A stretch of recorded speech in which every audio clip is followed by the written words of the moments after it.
Hello everyone, my name is Shubham Kumar Mahato. आज मैं एक नया टॉपिक लेकर आ रहा हूँ जो है फंक्शनल एनालिसिस। क्योंकि ये एनालिसिस का टॉपिक है तो यहाँ पर हमें हर एक पॉइंट पर सवाल जवाब करना बहुत ज़रूरी है। ठीक है, क्योंकि वो हमें सीखने में बहुत हेल्प करेगी। सो इस टॉपिक को स्टार्ट करने से पहले मेरा कुछ सजेशन होगा कि आप कुछ टॉपिक्स को एक बार रिवाइज कर लो, जैसे कि linear algebra,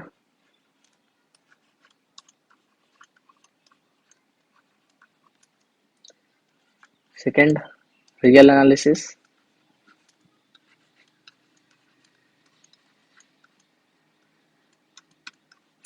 and third matric space. आपको बहुत डेप्थ में नहीं जाना है, थोड़ी बेसिक डेफिनेशंस को आप एक बार देख लो। ठीक है,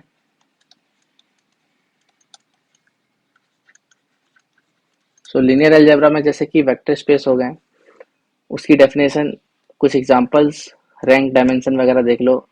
लीनियर ट्रांसफॉर्मेशंस के डेफिनेशंस वगैरह देख लो। ठीक है, रियल एनालिसिस में सीक्वेंस सीरीज, कन्वर्जेंट, डाइवर्जेंट वगैरह ये सब देख लो। ठीक है, फिर लिमिट, कंटिन्यूटी, डिफरेंशियबिलिटी ये सब देख लो। मैट्रिक स्पेस में मैट्रिक स्पेस की डेफिनेशन, थोड़े एग्जांपल्स और थोड़े इंपॉर्टेंट प्रॉपर्टीज को देख लो एक बार।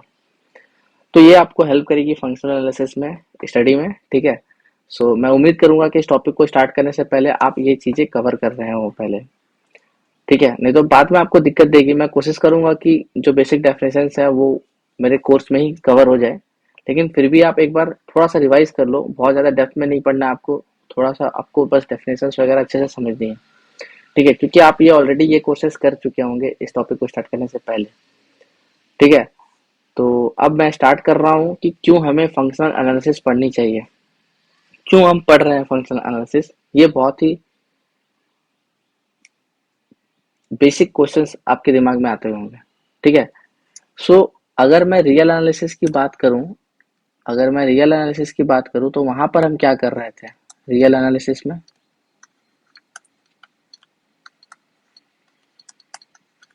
वहां पे हम रियल नंबर्स के बारे में स्टडी कर रहे थे, रियल नंबर्स को लेकर स्टडी कर रहे थे। ठीक है, सिमिलरली अगर हम फंक्शनल एनालिसिस की बात कर रहे हैं तो यहाँ पर हम किसकी स्टडी करेंगे। नेम से ही समझ में आ रहा है, यहाँ पर हम फंक्शंस की स्टडी करेंगे, फंक्शंस की। अब इस बात का फीलिंग दिलाने के लिए मैं आपसे एक सवाल पूछूंगा, वो आपको इस चीज का फील देगा कि कैसे फंक्शनल एनालिसिस में फंक्शंस की स्टडी की जा रही है। ठीक है, तो जैसे कि अगर मैंने ये अपना कोऑर्डिनेट एक्सेस ले लिया, एक्स एक्सेस वाई एक्सेस से आर टू प्लेन में हम ले रहे हैं। ठीक है, अब यहाँ पर देखो, मैं यहाँ से क्लोज इंटरवल चूज कर रहा हूँ, close interval A to B. यहाँ पर मेरा एक पॉइंट है पी, और एक यहाँ पर एक पॉइंट है जिसका नाम मैं दे रहा हूँ क्यू। ठीक है, अगर मैं कोई पाथ की बात करूं पी से क्यू के बीच में, तो ये एक पाथ होगा जो कि क्यू से पी तक जाया जा सकता है इस पाथ को फॉलो करके। ये भी एक पाथ होगा। ठीक है, ये भी एक पाथ होगा। ये एक स्ट्रेट लाइन है जो पी से क्यू को ज्वाइन कर रहा है। तो ऐसे कई सारे पाथ हम बना सकते हैं पी से क्यू के बीच में। अब अगर मैं कोई भी एक पाथ को चूज कर लूं यहाँ पे, तो वो पाथ को क्या मैं इस फंक्शन से डिनोट कर सकता हूँ जो कि डिफाइन होगा क्लोज इंटरवल ए से बी से आर में। हाँ, जहां पर मेरा फंक्शन की वैल्यू एट ए पर क्या होगी, पी की वाई कोऑर्डिनेट, और इस फंक्शन की वैल्यू बी पर क्या होगी, क्यू पॉइंट की वाई कोऑर्डिनेट। तो एक्चुअल में एक पाथ जो है वो मेरा एक फंक्शन के फॉर्म में है क्या, एक फंक्शन जो कि क्लोज इंटरवल ए से बी में डिफाइंड है। हर एक पाथ को हम इस तरह से रिप्रेजेंट कर सकते हैं। यहाँ पे इनफाइनेटली मैनी अनकाउंटेबल पाथ हम डिफाइन कर सकते हैं, ये भी एक फैक्ट है। तो अगर मैं एक सवाल पूछूं आपसे, ठीक है, कि शॉर्टेस्ट पाथ कौन सी होगी, shortest path between P and Q, तो क्या ये एक मिनिमाइजेशन प्रॉब्लम है क्या। Is this minimization problem. तो इसका आंसर क्या होगा, एक फंक्शन होगा, एक पाथ होगा ना, जो शॉर्टेस्ट लेंथ का होगा, वो पाथ शॉर्टेस्ट। ठीक है, तो एज अ आंसर मैं इसको क्या दूंगा, एक फंक्शन दूंगा, एक फंक्शन जो रिप्रेजेंट करेगा मेरे उस शॉर्टेस्ट पाथ को। तो यहाँ पर आंसर में क्या आ रहा है, एक शॉर्टेस्ट पाथ के फॉर्म में एक फंक्शन आ रहा है। ठीक है, जैसे कि ये मिनिमाइजेशन प्रॉब्लम की अगर हम बात करें रियल एनालिसिस के कोर्स में, तो अगर मेरे को फंक्शन दे दिया जाए, ठीक है, x² + 2, तो अगर मैं इसकी मिनिमम वैल्यू की बात करूं, मिनिमम की बात करूं, तो ये क्या आएगा, 2 आएगा, जो कि एट 0 पे अटेंड होगा। सो इस फंक्शन का जो आंसर आ रहा है रियल एनालिसिस में, ये जो 2 है, ये कहाँ बिलोंग कर रहा है बताओ, ये बिलोंग कर रहा है मेरा आर पे। और रियल एनालिसिस में रियल नंबर का ही तो स्टडी कर रहे हैं, तो जो भी आंसर आ रहा है वो जहाँ पे बिलोंग कर रहा है उसी स्पेस को हम कंसिडर कर रहे हैं और इसकी स्टडी कर रहे हैं कि नहीं। तो ये भी तो एक मिनिमाइजेशन प्रॉब्लम है, और ये भी एक मिनिमाइजेशन प्रॉब्लम है।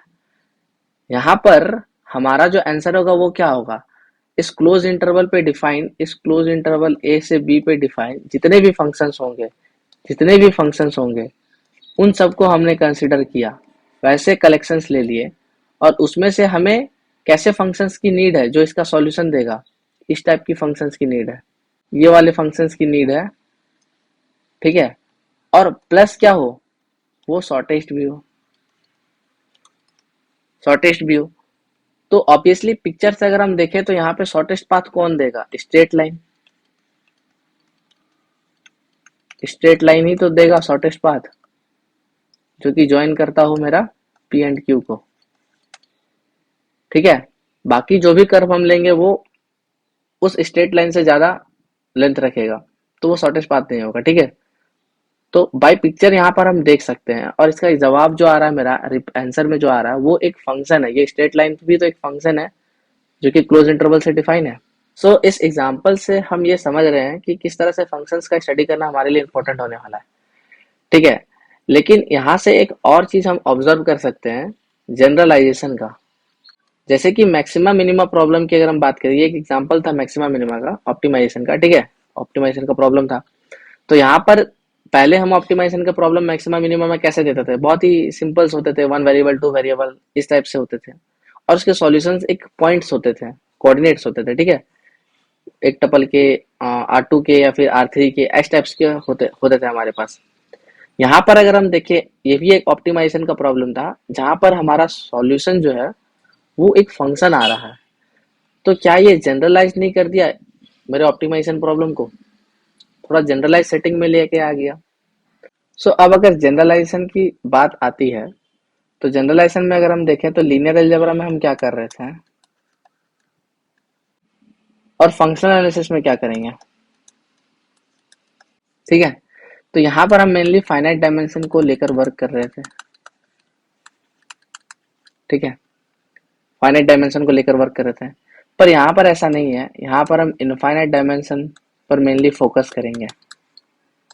ठीक है, लीनियर अलजेब्रा इनफाइनाइट डायमेंशन के लिए भी हो सकता है, इनफाइनाइट डायमेंशन को लेकर भी हम लीनियर अलजेब्रा में स्टडी कर सकते हैं, लेकिन हम करते नहीं है mainly, basically linear algebra course में हम नहीं करते हैं। तो एक सवाल आता है कि क्या इनफाइनाइट डायमेंशन का वेक्टर स्पेस एग्जिस्ट भी करता है क्या, ये भी तो एक सवाल आता है। तो अगर मैं एक एग्जांपल दे दूं इनफाइनाइट डायमेंशन वेक्टर स्पेस का, तो काम बन जाएगा एग्जिस्ट करने का, जो प्रॉब्लम है वो सॉल्व हो जाएगा। जैसे कि R/Q, set of all continuous function in the close interval, ये सारे क्या इनफाइनाइट डायमेंशन वेक्टर स्पेसेस है। और भी हम कई सारे इनफाइनाइट डायमेंशन वेक्टर स्पेस जो है वो फंक्शनल एनालिसिस को कोर्स में देखेंगे, अलग अलग टाइप के। ठीक है, तो लीनियर अलजेब्रा में बेसिकली हम फाइनाइट डायमेंशन के साथ डील करते हैं, फंक्शनल एनालिसिस में हम फाइनाइट डायमेंशन पे उतना फोकस नहीं करते हैं। कारण ये है कि उनका पैटर्न थोड़ा सिमिलर होता है, उसमें उतना वेरिएशन देखने को नहीं मिलता है, जबकि इनफाइनाइट डायमेंशन में ऐसा वेरिएशन बहुत देखने को मिलता है। ठीक है, साथ ही साथ इनफाइनाइट डायमेंशन में अगर हम बात करें, तो जो रूल्स हमने फाइनाइट डायमेंशन के लिए पढ़े हैं वो सारे एप्लीकेबल नहीं होते इनफाइनाइट डायमेंशन में। एग्जाम्पल के तौर पे मैं रैंक नलिटी थ्योरम की अगर हम बात करूं, इसमें क्या होता है, dimension of null space plus dimension of range space is the dimension of मेरा वेक्टर स्पेस जो भी रहेगा। जैसे कि अगर मैंने एक लीनियर ट्रांसफॉर्मेशन ले लिया वी से वी में, तो ये वाला जो चीज जो होता है वो फाइनाइट डायमेंशन में होल्ड होता है, ठीक है, लेकिन not hold in infinite dimension due to, क्योंकि ये एक तो इन्फिनिटी हो जाएगा ना, एक इन्फिनिटी हो जाएगा। अब इन्फिनिटी है तो इन दोनों में से एक को इन्फिनिटी होना पड़ेगा। अब ये फाइनाइट है कि इनफाइनाइट है, ये चेक करने के लिए हम क्या करेंगे, इसको इसको सब्ट्रैक्ट करेंगे, पर इन्फिनिटी माइनस इन्फिनिटी तो अनडिफाइंड होता है ना, डिफाइंड नहीं होता। सो इस वजह से ये होल्ड नहीं करती। सो हमने देखा कि किस तरह से जो फाइनाइट डायमेंशंस के रूल्स हैं वो इनफाइनाइट डायमेंशन में ऑलवेज ट्रू नहीं होता। उसका एग्जांपल रैंक नलिटी थ्योरम से हमने दिया है, ठीक है। तो ये कुछ मोटिवेशंस थी फंक्शनल एनालिसिस को स्टडी करने के लिए, ठीक है। और भी बहुत सारी चीजें हैं जो मैं कोर्स के थ्रू बताऊंगा। तो अभी के लिए करता हूँ बाय, और नेक्स्ट लेक्चर सीरीज में मैं कुछ इनफाइनाइट डायमेंशन वेक्टर स्पेसेस के बारे में बताऊंगा, ठीक है। सो अभी के लिए करते हैं bye, and thank you for watching my videos. अगर आपको मेरी वीडियो अच्छी लग रही हो तो प्लीज़ लाइक एंड सब्सक्राइब करें, एंड थैंक यू।